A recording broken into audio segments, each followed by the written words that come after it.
Hi everyone, I'm Talia and today I'm reviewing the Exceed hardcover dotted notebook from Walmart.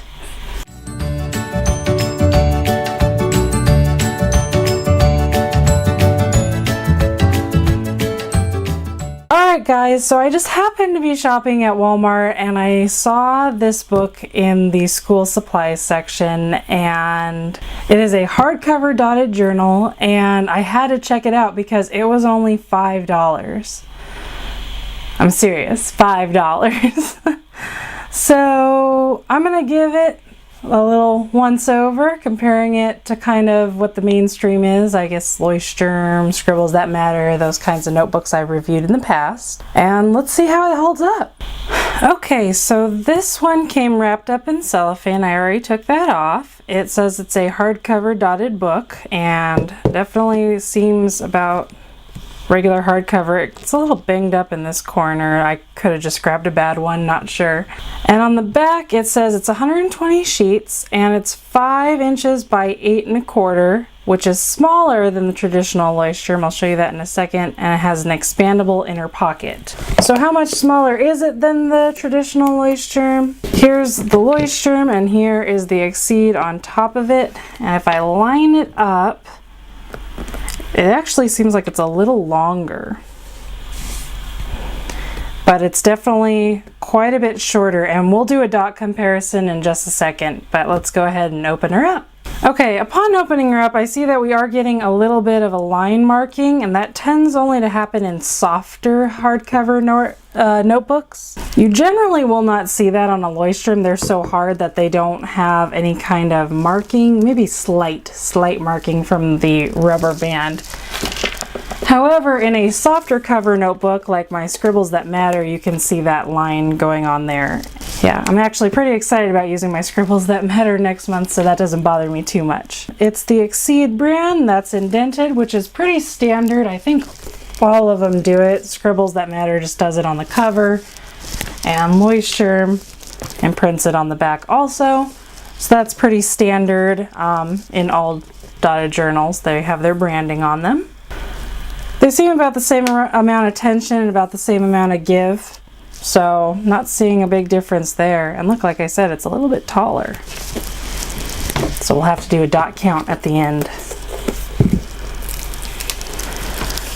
Okay, when we open her up, we have 3 lines and the Exceed branding. Turn the page and we do not have an index. No index. So you'd have to make your own. Not a big deal. You can just use the first 3 pages or so.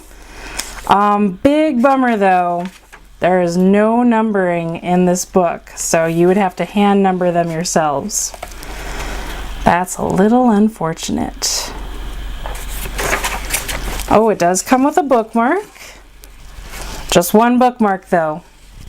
Ooh, and this one's seen better days. It's kind of crinkled.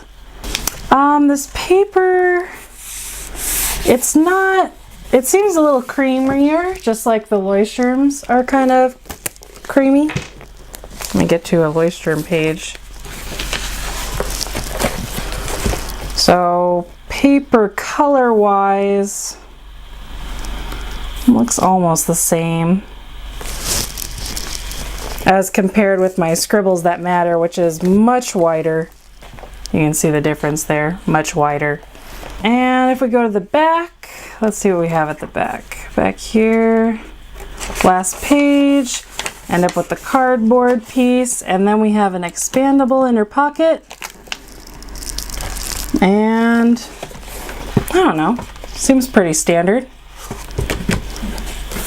No extras though, but I mean, it is a $5 journal, so you can buy 4 of these for the price of one Leuchtturm. So if you tend to run through these really fast, maybe it might be worth it to number the pages yourself. Okay, I'm going to do a dot count and we'll see what we're gaining or losing in the dots. If you're going across in the Exceed, there are 25 dots across. In the Leuchtturm, you're going to get 27. So you're losing 2 dots of width.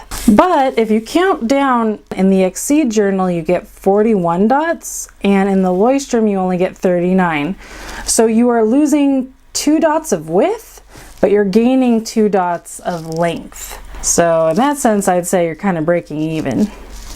You are losing definitely also the border, because with the Leuchtturm, they give you a little bit of edge around the dots, even a slight bit at the top. In the Exceed, you can see that the dots are pretty much just spaced from the edge. I mean, maybe it's a little thicker on the bottom than on the top, but it seems about the same on the sides as on the top. It's pretty standard to get a little bit of border. You get some border in the Scribbles That Matter on the top and bottom, not so much on the side though. That can be a little bit of a problem if you like doing washi tape on the edges like I do. It definitely covers up the numbers because there's not as much wiggle room on the side. Yeah, you'd have that problem here. It'd eat up some dots if you put washi tape on it. But since you're not numbering it, you can put the number wherever you want for the page number. All right, and I learned my lesson from the last time I did a notebook review, so we are going to be doing a pen test right now. All right, so for the pen test, we're going to be using the usual suspects. My Faber-Castell Pitt Artist Pen, my Sharpie pen, the Pilot Precise V7 rolling ball, the Staedtler Tri-Plus fine liner, the Papermate Flare, a Bic Highlighter, a Crayola Super Tip, a Crayola marker, a Sharpie marker, and a Tombow dual brush pen. And for the pen test, I'm using this back page because it has the cardboard back here, and I like that so that it can catch any bleed through. So that's what we're going to be doing. And if you want to see how these hold up in the Leuchtturm or the Scribbles That Matter notebook, I'll put a link to the pen test video for those. All right, let's see what this Exceed can do.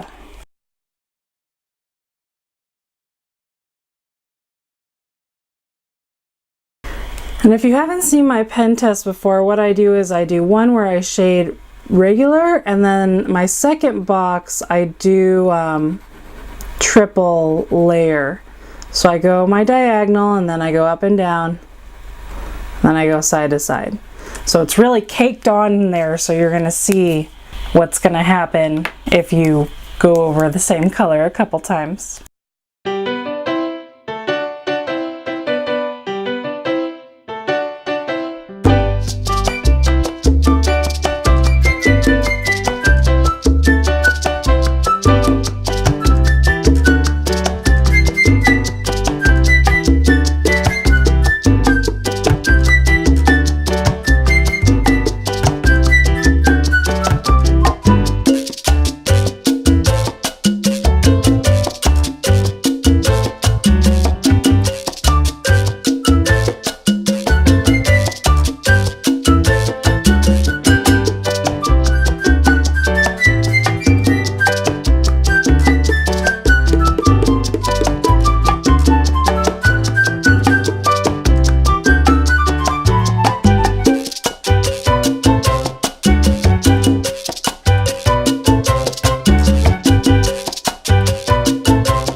Okay, before I show you the pen test, I do want to note, since I was writing on it just now, this paper to the touch when you're writing on it, it feels much coarser than either the Leuchtturm or the Scribbles That Matter. So if you're kind of sensitive to coarseness like that, it feels stiffer. So I'm interested to see how the pens hold up. Let's take a look. Okay, there is ghosting with all of them and significant bleed through with a couple of them. So let's go through here. The Faber-Castell seemed like it did the best, except when you do the triple layer, when you did the triple layer, all of them bled through. So if you're doing more than one layer, it's gonna bleed through. And it looks like it bled through with one layer on the Pilot, which I've had that in the past. I think the Pilot has a tendency to scratch a little bit. The Papermate Flare even bled through at the corners. The Bic Highlighter, which actually I had a lot of trouble with the last time I did a pen test video, it did okay. It bled through just a tiny bit on the single layer.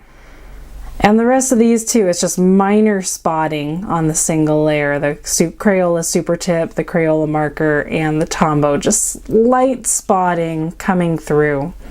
The Sharpie, of course, bled through from the get-go all the way, so definitely don't use those Sharpie markers in here. And the ones that had the worst bleed through that actually went onto the other paper were the Papermate Flare. That one went right through right there. The Crayola Super Tip, you can see the blue right there. There's a little bit of the other guys, I won't talk about those, leave the Sharpie alone. And actually the Tombow is probably enough to talk about. The Tombow went through this one. That's kind of crazy to me. Okay, so the way I feel about this journal is it has a lot of cons. If I were comparing it and they were all the same price, I would definitely not go with this one because the paper feels coarser. It's not the standard size, and it has only one bookmark and a thin one at that. And honestly, it did not hold up very well in the pen test. You saw a lot of them that don't traditionally bleed through, like the Tombow, bled through. The writing was okay. It didn't really bleed through over here. Would I recommend this to someone just getting started out? I'm a little worried about recommending it to someone getting started out because you're going to be looking at a lot of videos, and it's really nice to be able to copy them and just count over the number of dots on the image or on Instagram or on Pinterest. So the fact that you'd be losing some dots because of the weird proportions, I don't know if I'd recommend it to a newbie. But if you are a minimalist bullet journal and you don't do a lot of the coloring or the art in it, I think that this journal is so cost effective that I could definitely see using it. And also for me, actually, I'm thinking about using it for National Novel Writing Month and having it as a separate bullet journal. So that's a possibility that you can use it for a project notebook. I could definitely see that being a potential. I would recommend this to you guys if it had the same dimensions as the other one, because I think that's its biggest shortcoming, is that it's a different dimension than the Leuchtturm and the Scribbles That Matter, and that seems to be kind of a universal dimension, so I don't think I would recommend it for that alone. Alright guys, just showing you the cool things I find. If you found a cheaper notebook that you think is awesome and you want to recommend, then please put it in the comments section below. Thank you all for watching. Don't forget to like and subscribe, and I'll see you all soon. Goodbye!